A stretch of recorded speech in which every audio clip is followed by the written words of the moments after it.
ప్రభుత్వ పథకాలు ప్రజలకు చేరవేయడంలో ఏఐని వినియోగించాలని అధికారులకు సూచించిన రాష్ట్రపతి. అధికారులు జవాబుదారీతనాన్ని కొనసాగించాలని వ్యాఖ్య. వర్షాల సన్నద్ధతపై గ్రేడర్ అధికారులతో ముఖ్యమంత్రి రేవంత్ రెడ్డి సమీక్ష. సహాయక చర్యల కోసం మాన్సూన్ ఎమర్జెన్సీ టీమ్స్తో సన్నద్ధంగా ఉండాలని ఆదేశం. యువతకు ఉపాధి అవకాశాలు కల్పించడమే లక్ష్యంగా ప్రభుత్వం పనిచేస్తుందన్న మంత్రి శ్రీధర్ బాబు. ఏడాదిన్నరలో 3 లక్షల కోట్ల రూపాయల పెట్టుబడులను రాష్ట్రానికి తీసుకువచ్చామని వెల్లడి. బనకచెర్ల ప్రాజెక్టును వ్యతిరేకిస్తున్నామన్న మంత్రి ఉత్తమ్ కుమార్ రెడ్డి.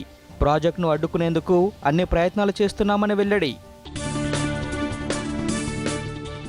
ఖమ్మం జిల్లా ములుగుమాడులో భూభారతి సర్వే సదస్సులు ప్రారంభించిన మంత్రులు. ఆధార్ తరహాలో భూములకు త్వరలో భూధార్ తీసుకువస్తామని మంత్రి పొంగులేటి పునరుద్ఘాటన. అసెంట్ భూములను సర్వే చేసి అర్హులకు పంపిణీ చేయనున్నట్లు బట్టి విక్రమార్క వెల్లడి. రాష్ట్రంలో 2 రోజుల పాటు మోస్తరు వర్షాలు. పలు జిల్లాలకు ఎల్లో అలర్ట్ జారీ చేసిన హైదరాబాద్ వాతావరణ కేంద్రం.